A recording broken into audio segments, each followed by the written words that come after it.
Inflation. Remember, you're not taught to think this way, so they can make more money from your mistakes. Inflation is an interesting thing. Believe it or not, inflation can work for you, although most of the time it works against you. You'll have to see the lesson on mortgage as hours worked to see how inflation works for you. In this lesson, we're going to focus on how inflation is working against you. So, what is inflation? Inflation is an increase in the price of products and services. As the price increases, your buying power decreases. You now can buy less with your money than you could before the price was increased. Inflation is also a devaluation of the dollar. Since the dollar now buys less than it did before, it is now worth less than it was before. Since the dollar is worth less, you now need more of them to buy an item. By the way, this applies to the price of everything, including the stock market.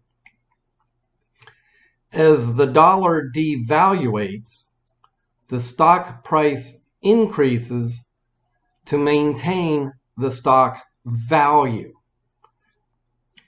which means as the stock market hits new highs, the dollar is hitting new lows. Are you still happy that the market keeps going up? So that you can still buy the products you need for life, your employer will generally give you a pay raise to compensate for the inflation, which causes your employer to raise the price of their product or service so they can stay in business. It's a vicious circle caused by everyone trying to get just a little more. How does this affect you personally? For easy math, let's say that the inflation rate is 5%.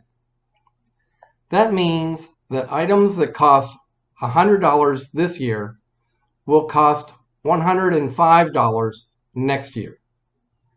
If your employer gives you a raise less than the inflation rate, then you just got a pay cut disguised as a raise. Because every year is based on the previous year, it also means that next year's inflation will be based on this year's inflation that was based on last year's inflation. This causes the cost of living to double about every 16 years. In 32 years, the cost of living will be about 4 times what it is today. Double the double. So don't be surprised someday when the price of a loaf of bread is $20. It's going to happen. And that means you better be planning for it. And you better make sure that your pay keeps up with it. Remember, you're not taught to think this way, so they can make more money from your mistakes. Inflation also affects your bank savings account. Your bank savings account may earn some interest, but it most likely earns less interest than the current inflation rate. What does that mean for you? As before, an inflation rate of 5% means that this year you'll need $105 to buy what only cost $100 last year. Let's say the bank savings account earns 3% interest. That means that this year you'll have $103 when you only had $100 last year. So this year you have $103 but you need $105 to buy what could have been bought last year. This year, you're $2 short. Please take note here. You have more dollars in your bank account, but you can't buy as much product as you could last year. You lost buying power. It's the same as losing money.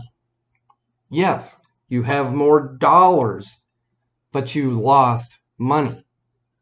Again, you have more dollars, but you lost money. Remember, you're not taught to think this way, so they can make more money from your mistakes.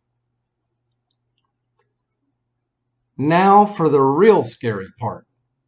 This same thing can happen in your 401k or IRA. Larger numbers could be a loss of money.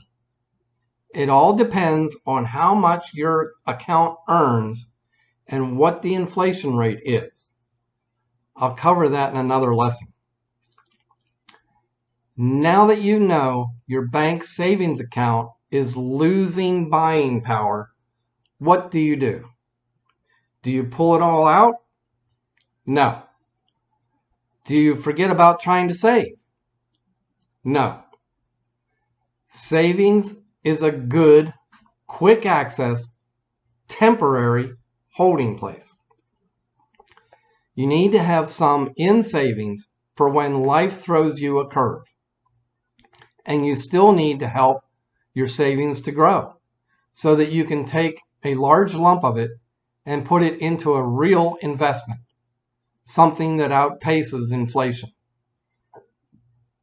All I'm saying is don't depend on or even think of your bank savings account as an investment.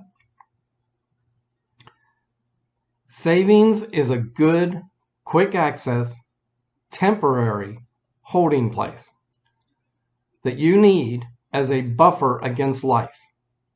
Remember that Tabs is using your income checking account as your savings account so that your savings is maximized. If you get into CDs or money market accounts, make sure the interest rate is going to be higher than the inflation rate. There's no sense in locking your money up into something that you know is going to lose buying power. Most government bonds can also fall into this category.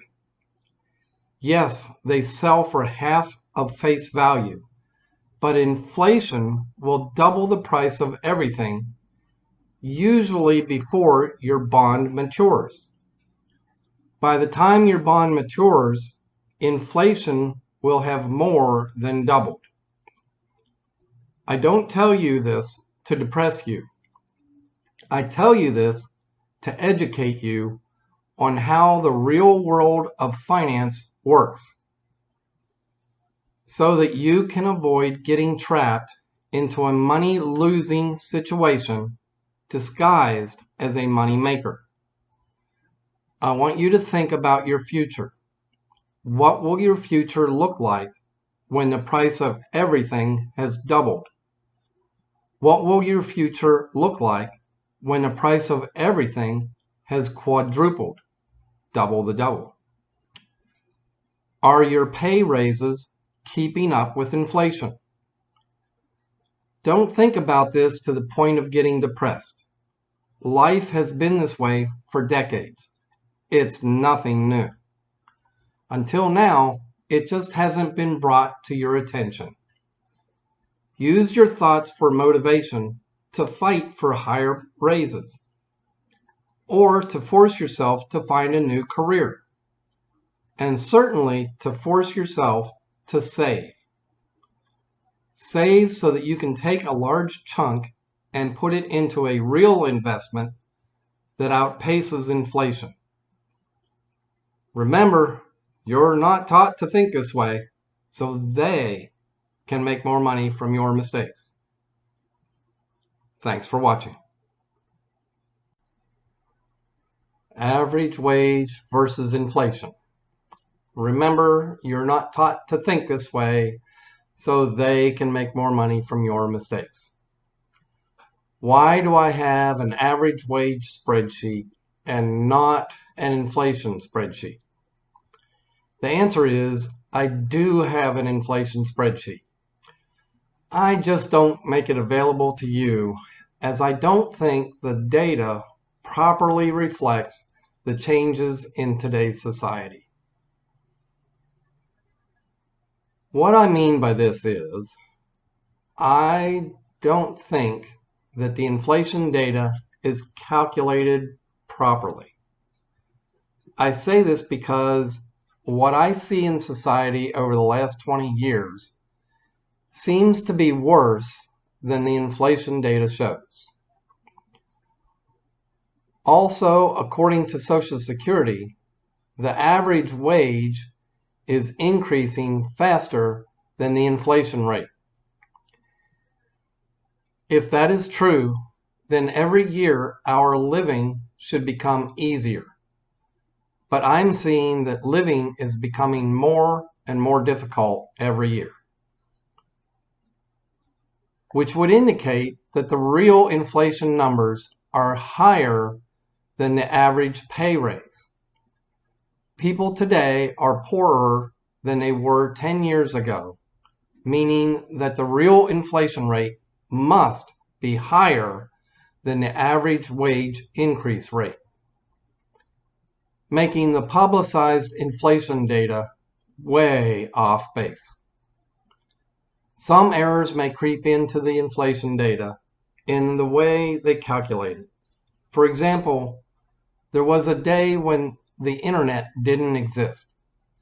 Therefore, there was no price increase in its service to impact the inflation data. When the internet first appeared, there was a new fee to access this service. Was that new fee included in the inflation data that year? Or was the initial fee never included in the data, and now just the change in price is included? I don't know the answer to that question. What I do know is that this year's data only tracks the change in that fee. Cell phones and internet were luxuries when they started, but they have become necessities today. Internet is required for school and for a lot of life's business that every home needs. And you must have a cell phone, as phone companies no longer offer new home landline service. They even want you to use a cellular hotspot for your home internet. It's not right for the inflation numbers to not include the base price for these required services. On the other hand, wages generally increase every year, and people tend to spend what they make. This tends to raise the cost of living for everyone. For our purposes, we need a good long-term indicator. Everyone spending their paycheck and the changes in our society are why I believe that the change in average wage is a better inflation indicator than the inflation index. You can download the average wage spreadsheet from this page. There is a link to the file on the second line of the description of this video. You can pause this video while downloading and opening the file. All downloadable files are free. They are Excel spreadsheets with the XLSX file extension. This type of file was chosen as it will not support macros, which means they can't collect any of your personal data. After downloading, move it out of your downloads folder onto your desktop. Later, you can move it to any folder as you like. Just don't keep it in your downloads folder.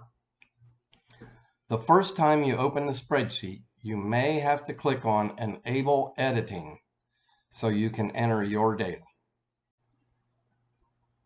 The average wage spreadsheet shows data since 1951, where $2,800 per year was the average wage. Yes, $2,800 per year. In 2020, we see that the average pay was $55,628. The data indicates that the average pay is increasing at an average rate of about 4.4% per year. That means that the average income doubles about every 16 years. This means that in the last 16 years, your pay should have doubled, or you've gotten a pay cut. The table then continues to project the future average wages. We see that in the year 2034,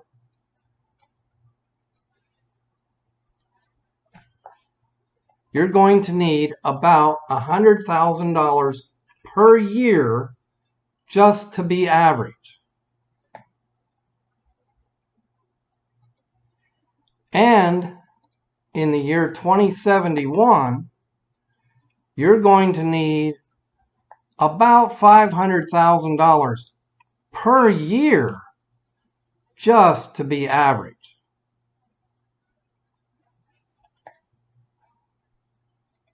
At the beginning of the future projections, the blue fields are for you to enter your pay for last year and your age last year. The future projections will then show what you will need to maintain your current standard of living. Let's see what today's kids are going to need.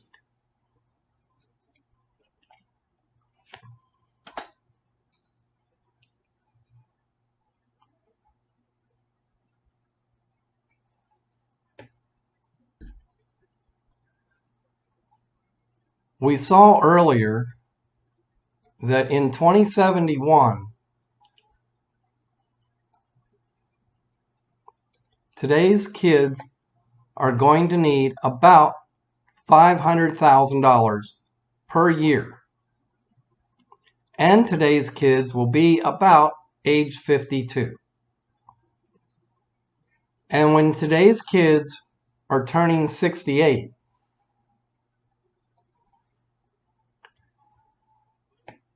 they're going to need a full $1 million per year just to be average.